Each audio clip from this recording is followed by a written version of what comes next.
Beneath the shimmering waves lies a realm where legends breathe and monsters stir.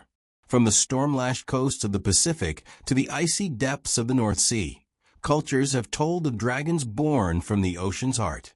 Serpents that guard treasures, leviathans that swallow ships whole, and divine beings who shape the tides. These are not just tales of fear, but of creation, power, and mystery. In the sea that birthed dragons, we dive deep into oceanic mythologies, exploring the origins, symbolism, and enduring allure of these awe-inspiring creatures from the world waters. The ocean's dragons are waiting. Shall we begin? The ocean has always been more than just water. It is a mirror of our fears, our desires, and our longing for the unknown. Its vastness, its mystery, and its sheer power have inspired some of humanity's most enduring myths. Across cultures and continents, countless stories speak of dragons rising from the sea, serpents with scales that shimmer like fish, wings that churn storms, and eyes that gleam with an ancient, unfathomable knowledge. These ocean-born dragons are not merely monsters. They are symbols, deities, and metaphors for the raw, unpredictable force of the natural world. This exploration takes us from the tropical Pacific to the icy waters of the North Atlantic, unraveling the myths, symbolism, and cultural significance of sea-born dragons. Along the way, we will discover that while their forms and personalities vary, these beings all share one origin: the boundless, untamable ocean. 1. The ocean as the first womb. Before we even meet the dragons, we must first understand the sea's role in human imagination. For many ancient cultures, the ocean was the primordial womb, the place from which life itself emerged. Scientists today confirm that biological life likely began in the oceans billions of years ago, but long before modern biology, people already envisioned the sea as the birthplace of creation. In Mesopotamian mythology, the great saltwater goddess Tiamat was both the mother of the gods and a monstrous, dragon-like serpent. From her chaotic waters, the world was formed. In Maori tradition, Tangaroa, the god of the sea, was a source of all marine life and often associated with serpentine or dragon-like beings. In Japanese Shinto belief, the Ryujin, dragon king of the sea, was not only ruler of the oceans, but also a guardian of life and storms. By making the sea the first cradle of life, these myths create a natural bridge for dragons to emerge from its depths. If the ocean is the mother, the dragon is the child that carries both its beauty and its fury. 2. Dragons of the Pacific. The Pacific Ocean, with its vast island chains and deep cultural diversity, is rich with dragon-like sea beings. Many are not called dragons in the Western sense, but share the defining traits: serpentine bodies, supernatural powers, and deep ties to water. Ryujin of Japan. In Japanese folklore, Ryujin is a sea dragon god who lives in the Ryugujo, a magnificent underwater palace made of coral and jewels. He controls the tides through magical tide jewels, kanju and manju, and can transform into human form. Ryujin's role is complex. He can be a generous host, gifting treasures or protection, or a vengeful force, summoning storms against those who disrespect the sea. Symbolically, Ryujin embodies both the wealth and the danger of the ocean. His palace represents abundance, pearls, coral, fish, while his wrath reminds sailors that the ocean demands respect. Tanawa of Polynesia. In Maori and other Polynesian traditions, Tanawa are guardian spirits or monsters that inhabit rivers, lakes, and seas. Many are described as giant, eel-like dragons with armored scales. While some protect communities and guide canoes, others are feared for capsizing boats or devouring intruders. The Tanawa stories often serve as cultural warnings. Respect sacred waters, follow navigational traditions, and honor ancestral agreements, or face the wrath of these powerful beings. 3. Norse and Celtic sea serpents. while the Pacific dragons tend to be more balanced between benevolence and danger. The Northern European traditions lean heavily into the destructive power of oceanic dragons. Jormungandr, the Midgard serpent. In Norse mythology, Jormungandr is the vast sea serpent that encircles the entire world, lying in the depths of the ocean. When he moves, he causes storms and earthquakes. His destiny is tied to Ragnarok, the end of the world, when he will rise from the sea and battle Thor in a fatal clash. The imagery of Jormungandr reflects the northern seafaring reality. The ocean was not only a pathway for trade and exploration, but also a constant threat. The serpent's world-encircling body mirrors the Norse understanding that the ocean was both the boundary and the connective tissue of the known world. Celtic water dragons. Celtic myths often feature sea serpents as chaotic forces to be overcome by heroes. In Irish legend, Saint Senan banished a monstrous sea dragon from Scattery Island, symbolizing the triumph of human order and Christian faith over primal chaos. These dragons were often tied to dangerous whirlpools, unpredictable tides, or storms that could swallow ships whole. 4. The Leviathan and biblical waters. The Hebrew Bible describes Leviathan, a massive sea serpent created by God. In Job 41, Leviathan is depicted as a terrifying, untamable beast with armored scales and fiery breath. While many later interpretations present Leviathan as purely evil, in the original context, it is more a symbol of God's unmatched power. If even Leviathan is his creation, then his authority is absolute. Later Christian interpretations sometimes merge Leviathan with Satan, making it a cosmic enemy to be destroyed at the end of days. Yet in Jewish mystical traditions, Leviathan was also tied to divine mystery, representing the unknowable depths of creation. 5. Chinese and Southeast Asian water dragons. In Chinese mythology, dragons Long are not villains but cosmic forces of balance. Many are water spirits that control rainfall, floods, and rivers. Sea dragons specifically are tied to maritime protection, and fishermen prayed to them for safe voyages. The Ao Guang of the East Sea. Ao Guang, the Dragon King of the East Sea, rules over storms and tides. In legends, he resides in a crystal palace beneath the waves and commands legions of sea creatures. While he can bless sailors, he can also send typhoons when angered.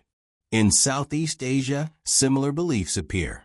In Vietnamese legend, the Long Vong Dragon Kings guard the coasts and river mouths, protecting those who honor them and punishing the disrespectful. These dragons reflect a worldview in which the ocean is not a chaotic void, but part of a moral and natural order.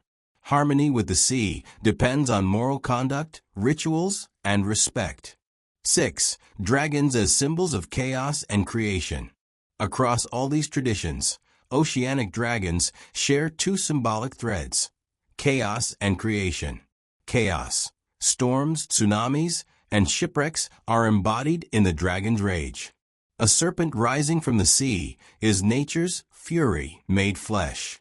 The unpredictability of the ocean is perfectly captured in these creatures. One day calm, the next deadly. Creation. As many myths place the ocean at the beginning of the world, dragons can also be seen as creative forces. They churn the waters, stir the winds, and shape coastlines. Their movements in myth are acts of cosmic creation, not just destruction.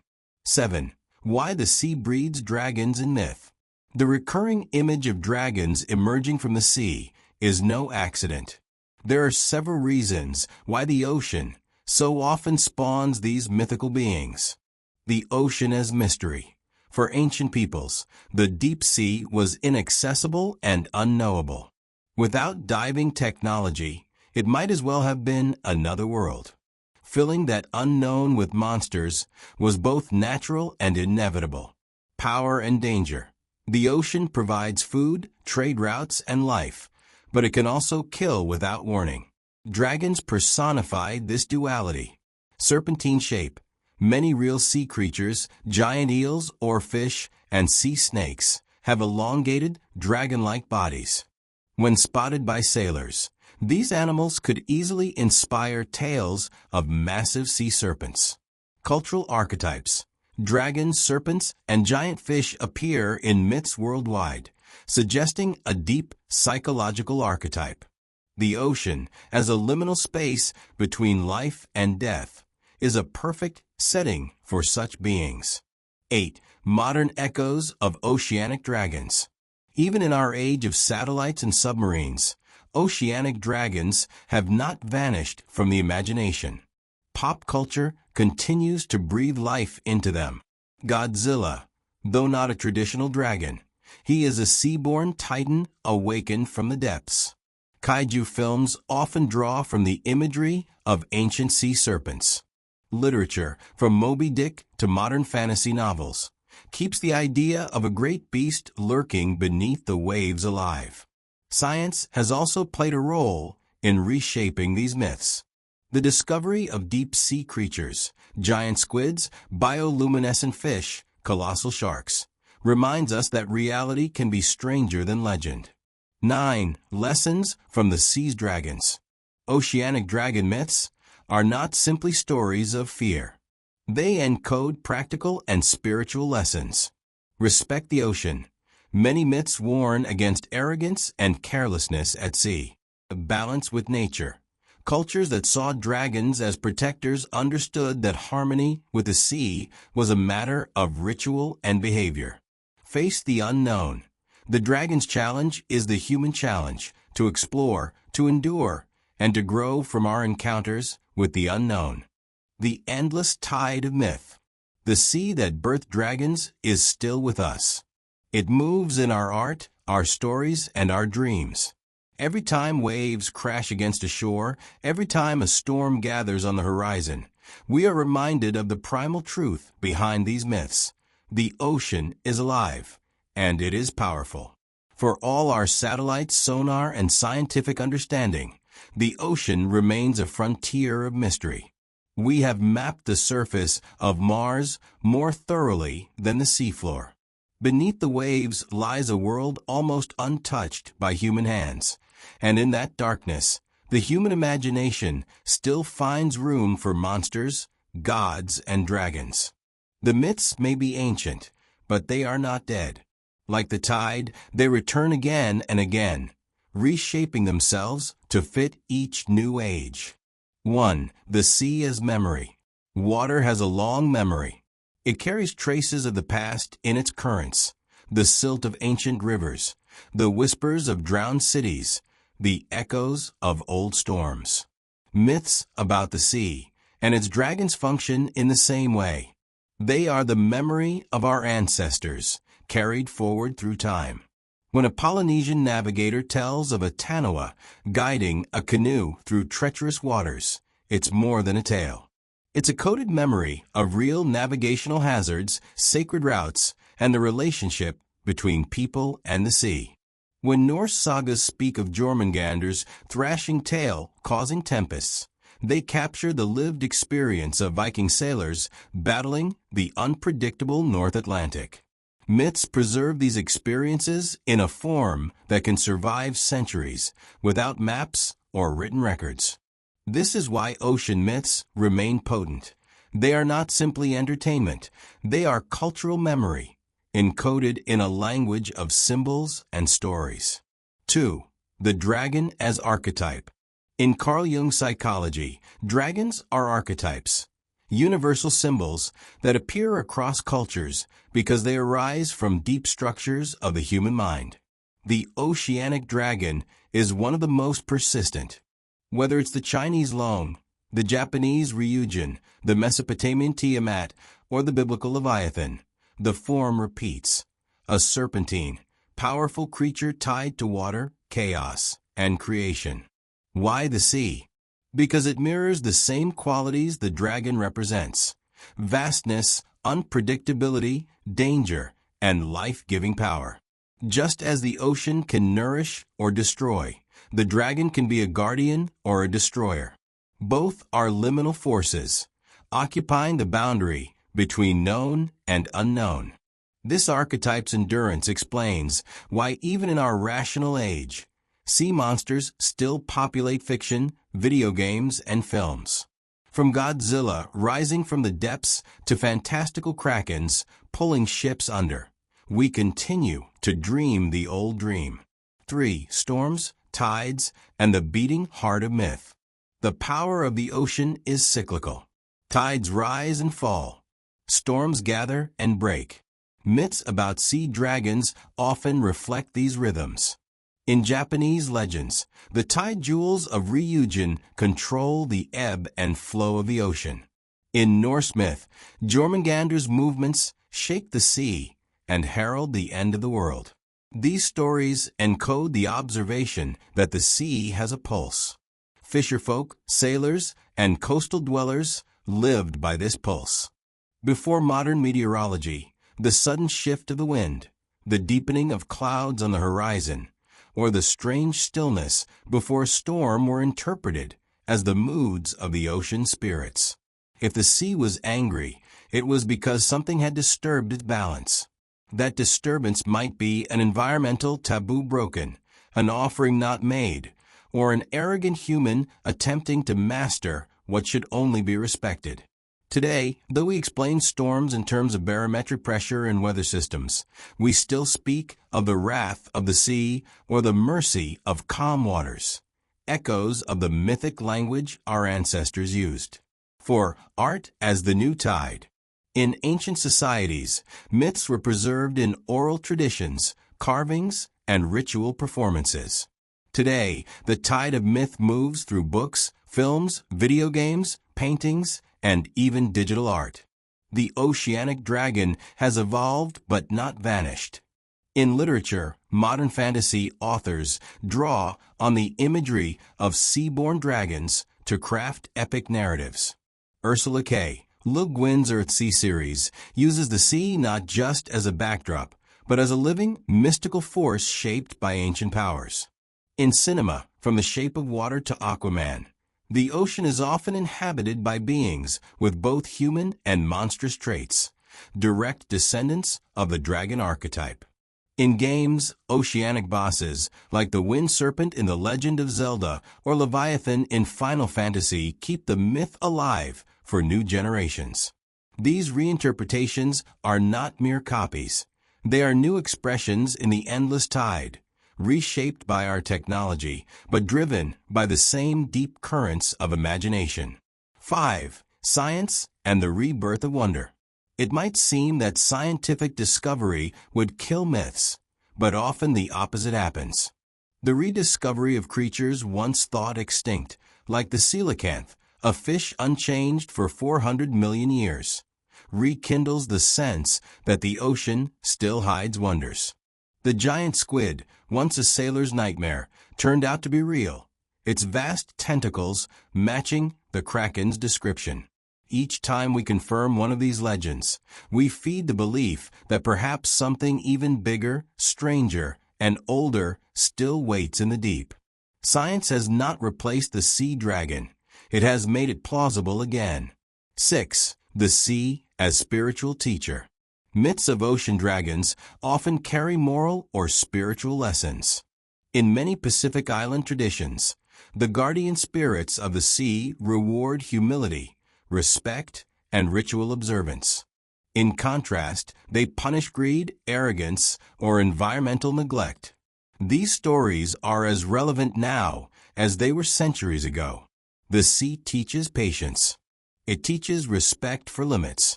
It teaches that survival depends on working with nature, not against it. In our current era of climate change, these lessons feel less like quaint folklore and more like urgent warnings. Rising seas and more intense storms are reminders that the ocean is still very much alive and still demands respect. 7. Dreams of the deep. There is another reason the myth persists. The sea belongs as much to our subconscious as it does to our geography. Water in dream interpretation, is often a symbol of the unconscious mind.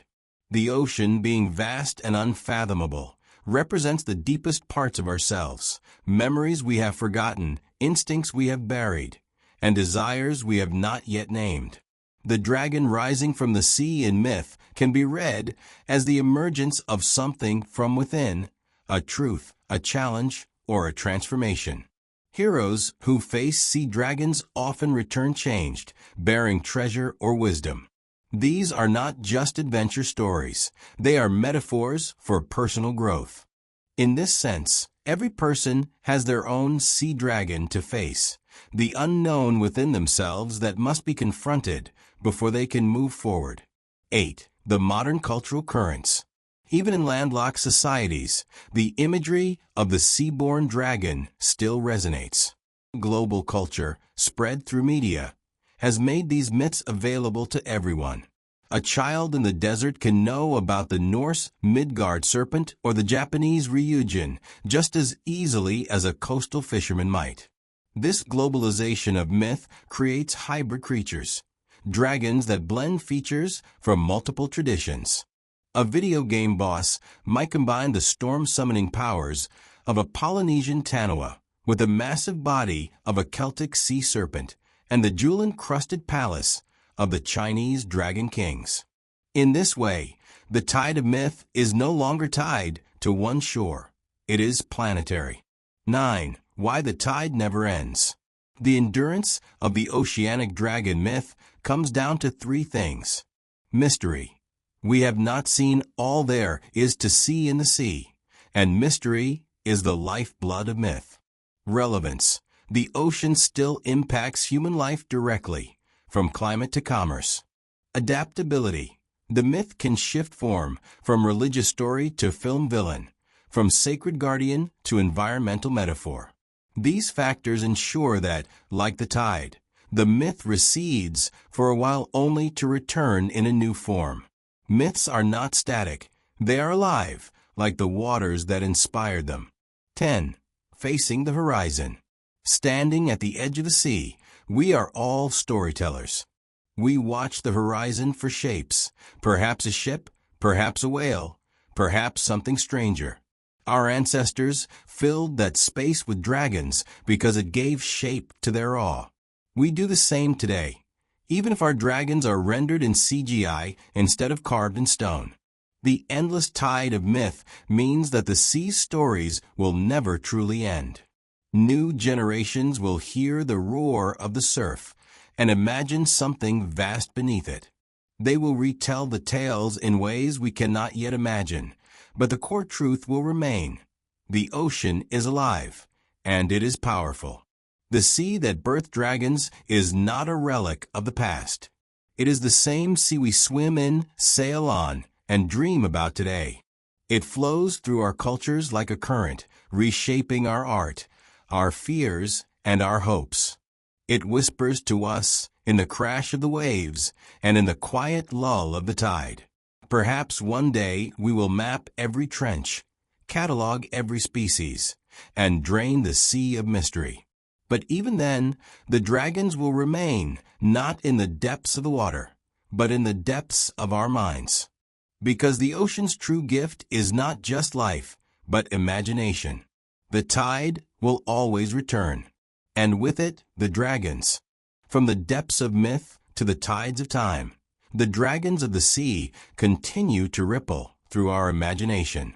They are more than fearsome beasts. They are guardians, symbols of chaos and creation, reminders of the ocean's untamed soul. As waves rise and fall, their stories remain, whispering through shipwrecks, coral reefs, and storm winds. If you've enjoyed this journey into the watery realms of legend, don't forget to like, share, and subscribe for more dives into the world's hidden myths. Until our next voyage, keep your eyes on the horizon, because the sea's dragons may yet rise again.